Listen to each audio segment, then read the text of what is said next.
obrigado por escolher o Ministério de Vídeo e Áudio do Templo Batista Maranata.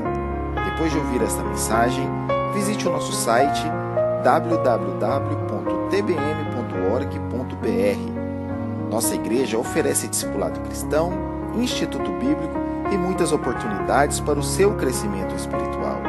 Que Deus o abençoe. Maranata, ora vem, Senhor Jesus. E hoje o que eu quero falar aos irmãos está em 1 Coríntios capítulo 15, versos 3 e 4, a morte de Jesus Cristo e as suas implicações na nossa vida. Se você, mais uma vez, puder colocar-se em pé, em reverência à leitura da palavra de Deus, faça isso. Nós vamos ler 1 Coríntios 15, versos 3 e 4, e depois, ainda em pé, nós vamos orar. A palavra de Deus diz assim: porque primeiramente vos entreguei o que também recebi, que Cristo morreu por nossos pecados, segundo as Escrituras, e que foi sepultado e que ressuscitou ao terceiro dia, segundo as Escrituras. Então Paulo claramente diz que Cristo morreu por nossos pecados. Pai, nós buscamos a Tua palavra e nós procuramos entender nela as verdades sobre o Senhor, sobre nós, a salvação, e nos deparamos com esse texto que nos diz de forma clara que Jesus naquela cruz morreu por nós e por nossos pecados de uma forma vicária. Nós confiamos que o Teu Espírito Santo é suficiente e é o ministério dele, prometido pelo Senhor, nos conduzir dentro da Tua verdade. E nós nos amparamos nisto, que Ele nos conduzirá, a fim de entendermos as implicações da morte do Salvador a respeito de nós. É o que nós rogamos a Ti, orando em nome do Senhor Jesus Cristo, o nosso Salvador. Amém. Podem se assentar, irmãos. Se nós tentarmos resumir a Bíblia em algumas palavras, e eu já ouvi pessoas que dizem que foram capazes de resumir a Bíblia em 50 palavras-chave. Isso realmente é notório. Já ouvi pessoas que foram capazes de resumir os temas bíblicos em 20 palavras. E ouvi uma mensagem de um pregador alguns anos atrás, que resumiu as doutrinas bíblicas em apenas 5 palavras, e assim as apresentou. Mas se nós formos pensar sobre aquilo que a Bíblia está nos ensinando, e o escopo geral dela, ou seja, o seu tema principal, eu creio que nós podemos escolher apenas uma palavra, e essa palavra será redenção. A Bíblia é redenção, da primeira à última página. Em Gênesis 3,15 há a promessa de um Redentor, e as razões estão no capítulo 1 e 2.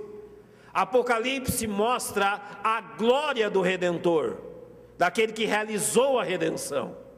E por isso então, nós sabemos que podemos colocar a pessoa do Redentor e a sua obra no centro de tudo aquilo que conhecemos e no centro da doutrina bíblica. O cristianismo, ele é uma religião singular, uma verdade singular, completamente separada de qualquer religião humana, porque ela tem o seu ponto máximo na morte e ressurreição de um Salvador que vem ser o nosso Redentor, que veio nos comprar do pecado, que veio nos redimir do pecado. Jesus Cristo veio a esse mundo para comprar a mim e a você, escravos do pecado, pelo preço do seu sangue. Pedro vai nos dizer que não foi por prata ou ouro que fostes redimidos da vossa vã maneira de viver, que recebestes de vossos pais, mas pelo precioso sangue, como de um cordeiro sem defeito e sem mácula, o sangue de Cristo. É esse sangue que nos redimiu. E se você hoje pertence a Deus, você o pertence porque Jesus Cristo comprou a sua vida através do seu sangue. Esta é uma realidade central na palavra de Deus, a nossa redenção. Agora eu quero demonstrar aos irmãos, nas duas primeiras questões, como a verdade da morte do Senhor Jesus ocupa um lugar central nas Escrituras, e depois demonstrar por que ela é tão importante para nós. porque descansamos nesta morte perfeita, nesse sacrifício perfeito. Eu quero começar mostrando a importância da morte do Senhor, e isso eu quero demonstrar pelo lugar que ela ocupa na palavra de Deus, ou seja, como a Bíblia de forma geral demonstra isso. Para vocês terem uma ideia, a morte do Senhor Jesus, apenas no Novo Testamento, é mencionada 175 vezes. Mais de uma centena de vezes o Novo Testamento nos relembra disso. E quando celebramos a ceia do Senhor, nós somos constantemente relembrados disso pelo texto de 1 Coríntios 11. Por exemplo, em Lucas capítulo 24, enquanto Jesus andava com os discípulos no caminho de Emaús, é dito assim: começando por Moisés e por todos os profetas, explicava-lhes o que dele se achava em todas as Escrituras, e disse-lhes: são estas as palavras que vos disse, estando ainda convosco, que convinha que se cumprisse tudo o que de mim estava escrito na lei de Moisés e nos profetas e nos salmos. Ou seja, a verdade sobre a morte do Senhor, a morte redentora em nosso lugar, ocupa todos os espaços da palavra de Deus. Não importa se estará no Pentateuco, de forma figurada naqueles sacrifícios, não importa se estarão nos profetas que disseram o que aconteceria, não importa se estarão nos salmos, demonstrando a importância disso. A morte do Senhor é central na palavra de Deus e nós não podemos fugir disso, irmãos. Isso deve ocupar a nossa atenção. E eu quero dar alguns exemplos disso. A morte do Senhor foi assunto de investigação fervorosa por parte dos profetas do Antigo Testamento.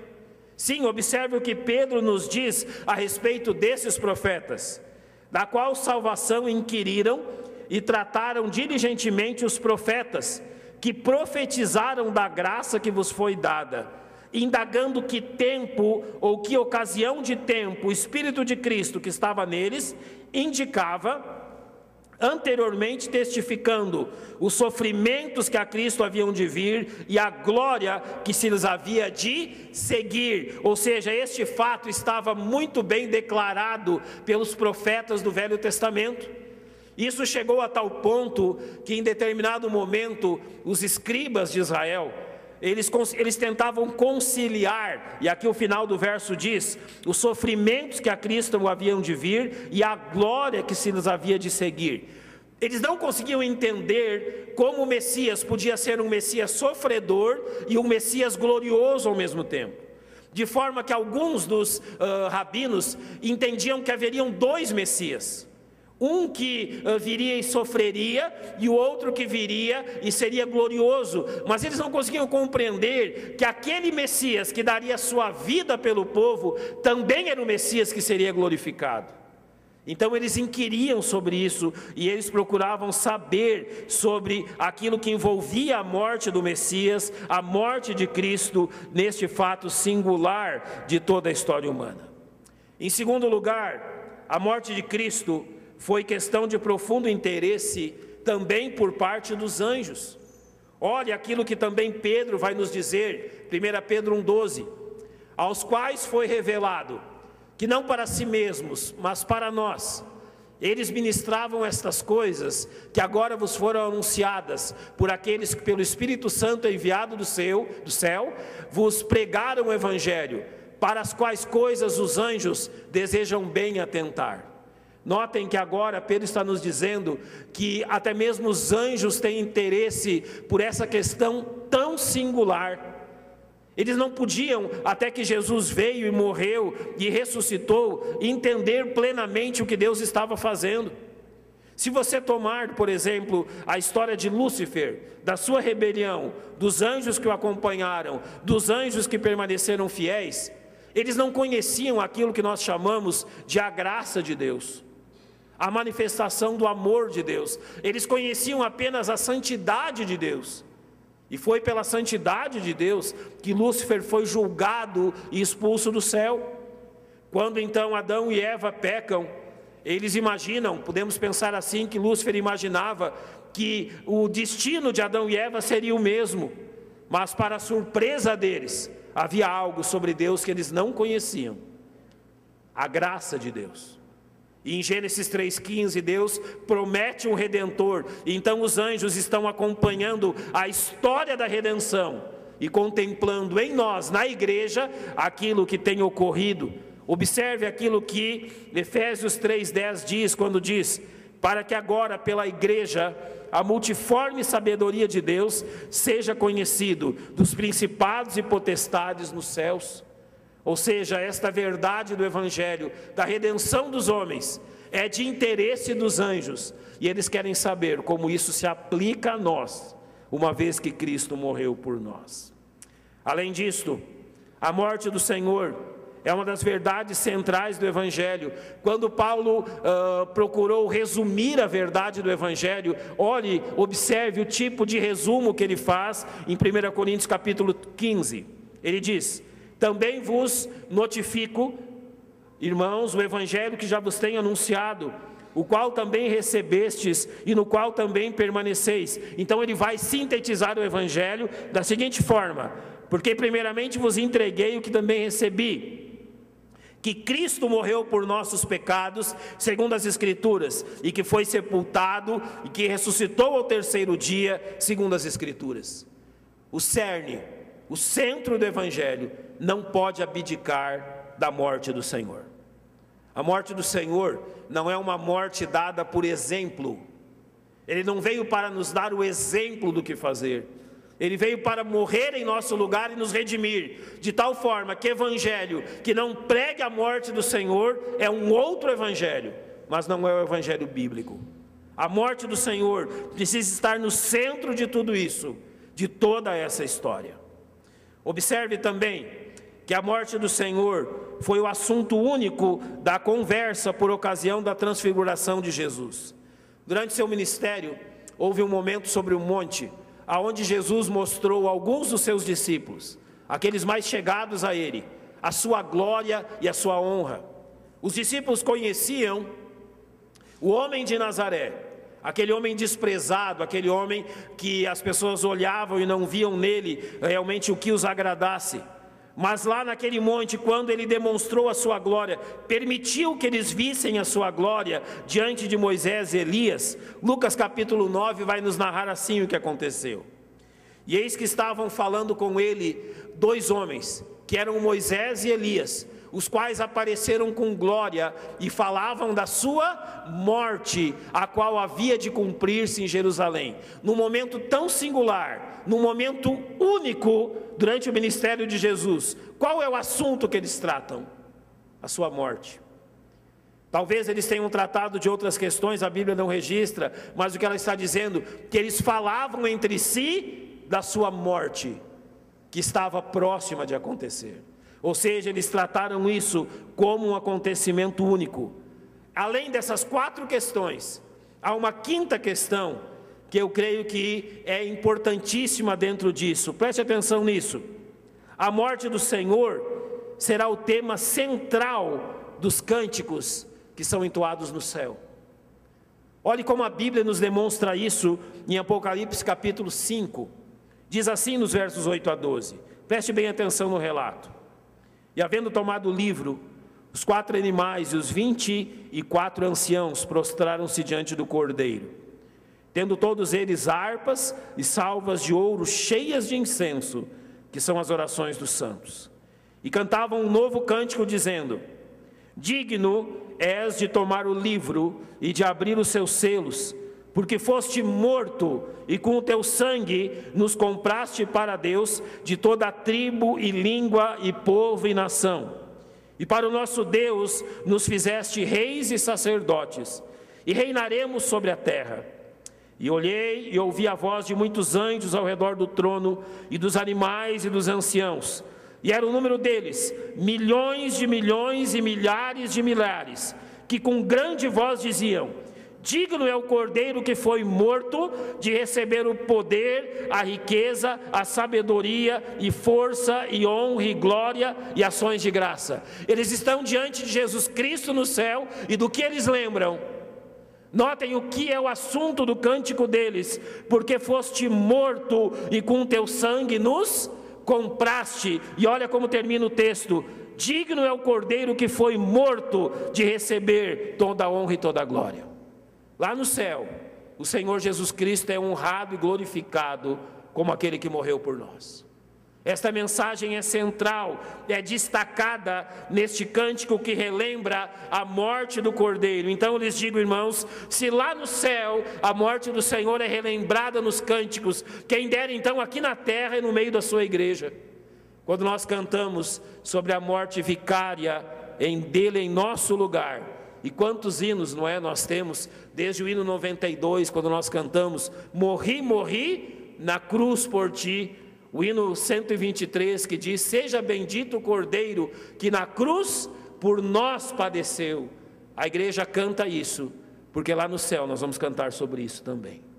Isso é central na vida da igreja e na história da igreja. Nós nunca podemos nos afastar desta verdade. Nós nunca podemos tomar um outro rumo, a não ser o de ter constantemente diante de nós lembrado isso. Todos os meses, quando celebramos a ceia, o texto que nós lemos nos demonstra isso. Nós relembramos que Ele morreu em nosso lugar e que ressuscitou. Desta forma, sabendo dessas coisas, nós podemos também dizer sobre a necessidade da morte do Senhor Jesus Cristo por nós. Se isso é central, qual é a necessidade que a Bíblia apresenta para que isso fosse realizado e seja central nas Escrituras? Eu gosto muito do capítulo 3 de João, nos versos 14 e 15, quando o Senhor diz assim: e como Moisés levantou a serpente no deserto, assim importa que o Filho do Homem seja levantado, para que todo aquele que nele crê não pereça, mas tenha a vida eterna.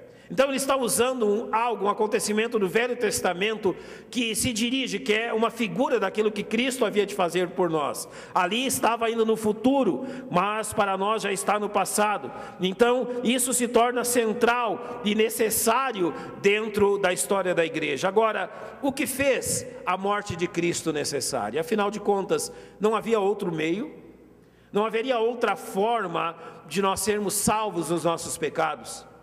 Talvez Deus poderia usar muitas outras maneiras, mas se Deus usou essa maneira de enviar o seu Filho para que Ele morresse por nós, nós podemos entender que é a única maneira que satisfaria as necessidades da santidade de Deus e as nossas necessidades.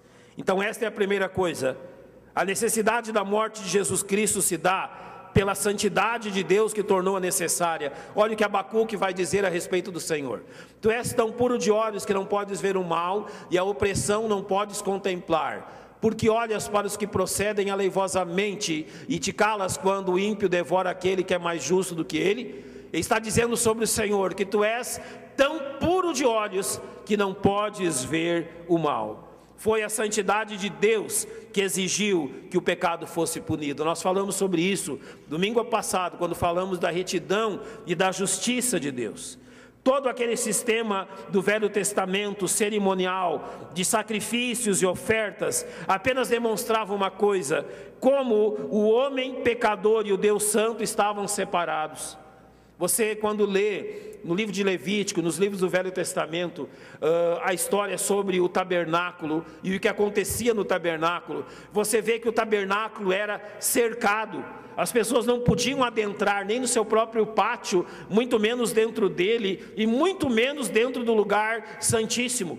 Havia uma separação entre os homens pecadores e o Deus Santo, e esta era uma exigência da santidade de Deus.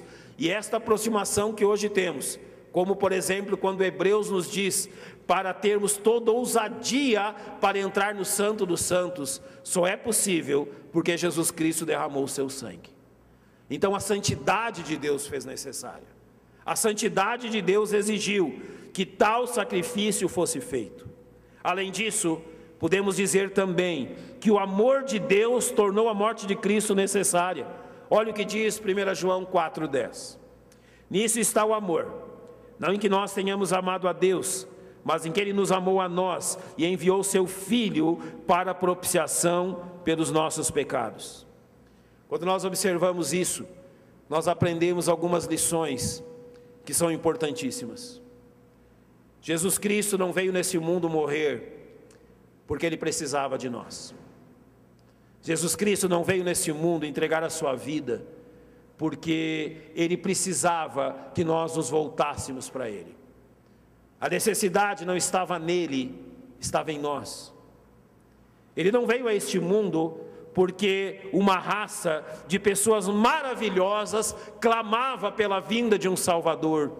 Ele veio a esse mundo enquanto nós voltávamos as costas para Ele. E quando Ele veio, o que os homens fizeram foi crucificá-lo. Jesus Cristo veio a esse mundo por uma única e só razão, porque Deus amou o mundo de tal maneira que deu o seu Filho unigênito, para que todo aquele que nele crê não pereça, mas tenha vida eterna. Jesus Cristo veio a esse mundo por uma única razão, porque Deus nos ama e Ele é bondoso.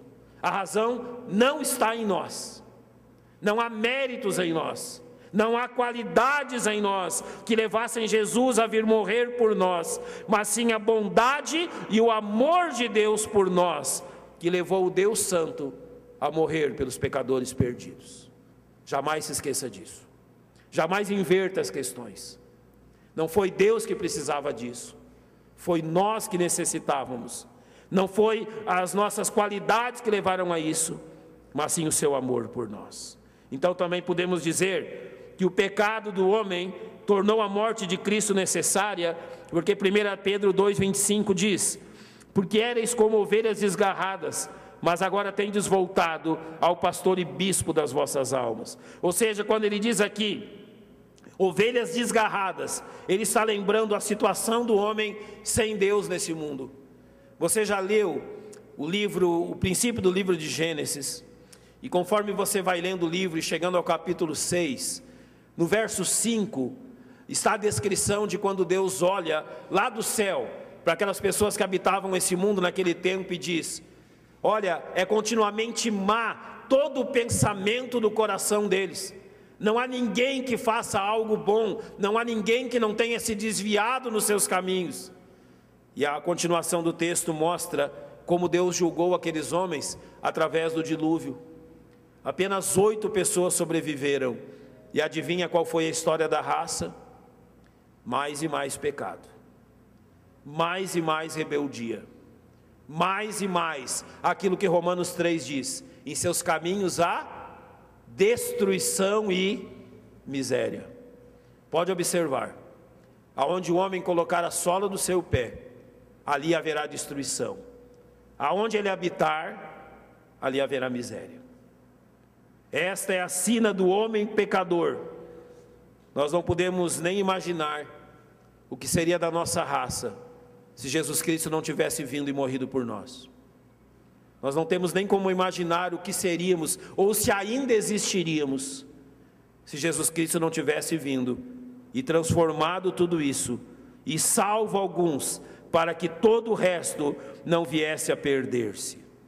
Então, sabendo disso, nós podemos também dizer que Jesus Cristo morreu porque o cumprimento das Escrituras se fez necessário. Ou seja, Deus, desde o início da Bíblia, promete um Redentor. Então, em Lucas 24, versos 25 a 27, nós lemos: e ele lhes disse: honestos e tardos de coração, para crer tudo o que os profetas disseram. Porventura não convinha que o Cristo padecesse estas coisas e entrasse na sua glória? E começando por Moisés e por todos os profetas, explicava-lhes o que dele se achava em todas as Escrituras. Ou seja, a própria profecia exigiu que o Senhor viesse e morresse por nós. Nós estamos amanhã adentrando no mês de abril, o mês que se celebra a Páscoa, não é? E eu normalmente no mês de abril falo aos irmãos sobre as semelhanças entre a morte de Cristo e aquilo que era feito no Velho Testamento. Eu acho que você lembra bem quando você lê a partir da saída do Egito, do Êxodo, quando os judeus começam a celebrar a Páscoa. Você lembra da celebração da primeira Páscoa? Quando eles estavam para sair do Egito, eles comeram a carne daquele animal com ervas amargas, simbolizando então a amargura da sua escravidão. comeram prontos, vestidos, prontos para sair. Havia um horário determinado para que o cordeiro fosse morto. Nenhum dos ossos dele poderia ser quebrado. Precisava ser um cordeiro macho, perfeito, sem defeito, de 1 ano. E durante toda aquela história, até a última Páscoa, quando Cristo morre, aquilo prefigurava o que seria o Cordeiro de Deus que tira o pecado do mundo. As Escrituras mostraram, item por item, tudo o que aconteceria naquele dia. E se você lê o Salmo 22, ali no Salmo 22 está descrito a cena da cruz e todos os diálogos que ocorreram ao pé da cruz. Os salmos são riquíssimos em demonstrar o que aconteceria quando o Salvador viesse e o Cordeiro de Deus morresse por nós. Deus não deixou nenhum detalhe fora das profecias. Então, quando Jesus veio, Ele cumpriu tudo isso. Então, de tal forma que podemos dizer que o propósito de Deus na morte de Cristo tornou a morte necessária, porque Atos 2:23 diz: a este que foi entregue pelo determinado conselho e presciência de Deus, prendestes, crucificastes e matastes pelas mãos de injustos. Então eu necessito, para terminar esta questão, dizer-lhes o seguinte: muitas pessoas lendo o Evangelho pensam que a morte de Cristo foi acidental. Então, na mente dessas pessoas que não prestam atenção nas profecias e naquilo que o Velho Testamento diz, Deus enviou o seu Filho. E o seu Filho, então, devia ser aceito pelas pessoas e devia ser crido por aqueles para quem ele veio. Quando o Evangelho de João começa, logo no primeiro capítulo, João diz: veio para o que era seu e os seus não o receberam. Não receberam ali quer dizer, não lhe deram boas-vindas. Então alguns pensam que como as pessoas rejeitaram Jesus, Deus estabeleceu um plano B. Olha, já que eles rejeitaram o meu filho, então o que eu preciso fazer é, eu vou permitir que eles o matem, ele vai ressuscitar, e então ele vai conquistá-los. Preste atenção nisso, a morte de Cristo não é plano B. A morte de Cristo é o plano central de Deus.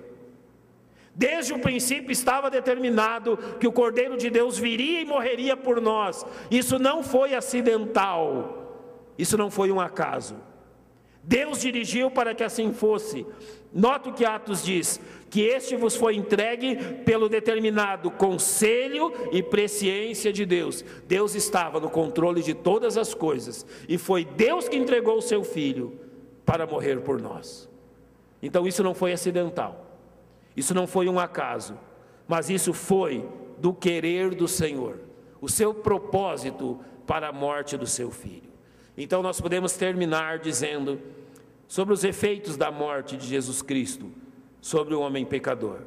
João 1:29 diz: no dia seguinte João viu a Jesus que vinha para ele e disse: eis o Cordeiro de Deus que tira o pecado do mundo. Você lembra quando a narração do nascimento de Jesus em Mateus, que o anjo diz que aquele menino se chamaria Jesus, porque ele salvará o seu povo dos seus pecados. E aqui João está relembrando isso ao dizer que eis o Cordeiro de Deus que salvará o mundo dos seus pecados. E o que isso significa? Primeiramente, a morte de Jesus significa uma nova oportunidade que é assegurada ao homem pecador. Romanos 3:25 vai dizer que Deus propôs para a propiciação pela fé no seu sangue, para demonstrar a sua justiça pela remissão dos pecados dantes cometidos, sob a paciência de Deus. Sabe o que esse verso está ensinando? Você sabe o que é uma trégua de guerra, um cessar-fogo? Todos entendem o que é uma trégua. Sabe o que a morte de Cristo é nesse versículo? Uma trégua. Deus está dizendo, para demonstrar a sua justiça pela remissão dos pecados dantes cometidos, sob a paciência de Deus. Na morte de Cristo, Deus estabeleceu uma trégua. Os homens pecadores estão vivendo neste mundo, estão realizando toda a sua rebeldia, estão fazendo o que bem entendem, estão vivendo da sua forma. O nosso mundo literalmente tem indo de mal a pior. Aonde está Deus enquanto tudo isso acontece? Deus está no seu trono, no seu mesmo lugar, obedecendo essa trégua que Ele mesmo estabeleceu em Cristo. Então isso quer dizer que o adiamento da execução da sentença contra o pecado está estabelecido. Deus não está julgando o pecado dos homens, Ele está lhes dando oportunidade de arrependimento. Sabe por que os pecadores continuam nesse mundo? Porque Jesus morreu e uma trégua foi estabelecida. Deus está dando tempo para o arrependimento desses homens e uma nova oportunidade para que eles conheçam o Salvador. Este é o primeiro efeito da morte de Cristo sobre eles. O segundo efeito, nós podemos dizer que a humanidade pecadora é atraída a Ele. Olha o que João 12 vai dizer. O Senhor mesmo diz: eu, quando for levantado da terra, todos atrairei a mim. E dizia isso significando de que morte havia de morrer. A morte do Senhor significa que Deus está atraindo os homens a Jesus Cristo. Sabe o que aconteceu no dia que você foi salvo? Você pode dizer com toda certeza: eu fui atraído a Ele. Sim, Ele nos atraiu. E eu, quando for levantado da terra, todos atrairei a mim. Esta é a verdade sobre a morte do Senhor. Ele está chamando os homens ao arrependimento, chamando os homens a crerem nele. E notem que isso é dito usando o exemplo da serpente de bronze do Velho Testamento, para que quando os judeus olhavam, os israelitas olhavam para a serpente de bronze, tendo aquelas serpentes, não é, já matado muitos deles, quando eles olhavam para a serpente que foi levantada, eles eram curados. Aqui a imagem é a mesma. Jesus, ele foi levantado na cruz para que o nosso pecado fosse perdoado. E finalmente, para que uma propiciação fosse providenciada. 1 João 4,10 diz: nisso está o amor, não em que nós tenhamos amado a Deus, mas em que Ele nos amou a nós e enviou seu Filho para propiciação pelos nossos pecados. Eu já demonstrei isso a vocês, usando as minhas mãos, e eu posso relembrar-lhes de novo o que isso significa. Quando o homem foi criado no Éden, homem e Deus foram criados de frente um para o outro. O homem gozava da comunhão com o Senhor, gozava todos os dias do encontro com o Senhor. Eles foram criados em comunhão, criatura e criador. Mas houve um dia, e a Bíblia mostra isso em Gênesis, que o homem resolveu mudar isso, seguindo um outro caminho. Então, no dia em que Adão pecou, no dia que Adão resolveu ser rebelde contra Deus, não foi Deus que, zangado, resolveu virar as costas para Adão. Foi Adão que, na sua rebelião, levando todos os homens com ele, virou as suas costas para Deus. A partir do Éden, você tem Deus no seu mesmo lugar e o homem de costas para Ele. Na rebeldia do homem, o homem está de costas para Deus. Ele não deseja voltar-se para Deus, ele não deseja ser redimido por Deus, ele não deseja o amor de Deus. Pelo homem, as coisas estariam assim para sempre. Pelo desejo dos homens pecadores, está bom desse jeito. Mas Deus, na sua imensa misericórdia, tratou de mudar isso. E Ele não mudou convencendo o homem, dizendo: olha, que bom seria se você virasse novamente para mim e nós estivéssemos em comunhão. Não, a teimosia e o coração duro do homem não permitem isso. Então, quando a Bíblia está dizendo que Deus se fez propício a nós, Ele está dizendo que ao invés de mudar a nossa posição, foi Deus que fez isso e se colocou de frente conosco novamente.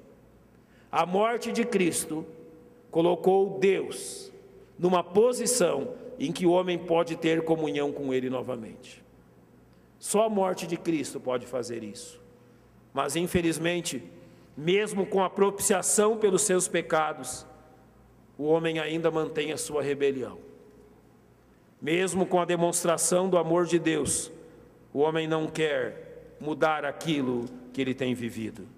Eu vou encerrar lendo João capítulo 3, a partir do verso 17.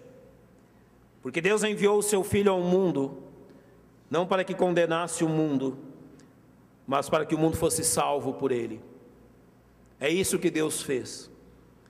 Quem crê nele não é condenado, mas quem não crê já está condenado, porquanto não crê no nome do unigênito Filho de Deus.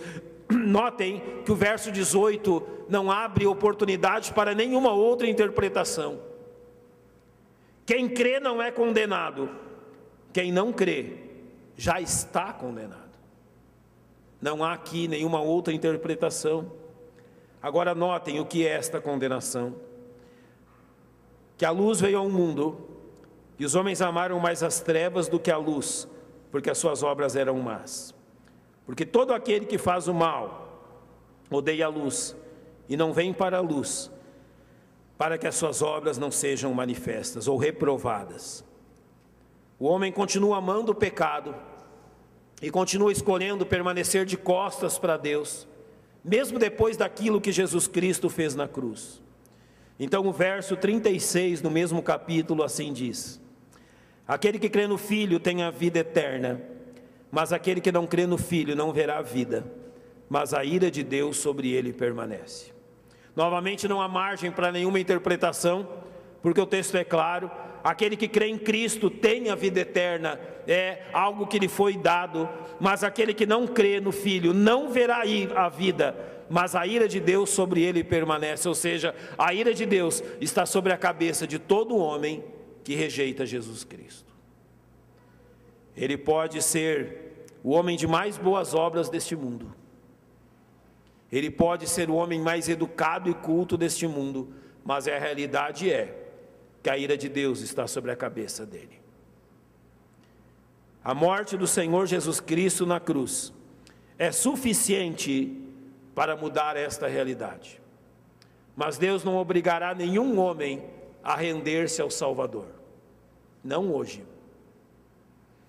Hoje os homens são convidados a virem a Cristo. A maioria tem reprovado e dito não, mas chegará um dia em que os homens não terão escolha, e Filipenses 2 diz que todo joelho se dobrará e toda língua confessará que Jesus Cristo é o Senhor. Não é melhor aos homens que façam isso enquanto há tempo? Sim. Então pense bem nesta questão. Jesus Cristo, nosso Salvador, morreu por nós. Ele virá e reinará sobre esse mundo, independente do que os homens pensam. Você pode até mesmo rejeitá-lo, mas isso não mudará a realidade de quem ele é. Vamos fechar os nossos olhos.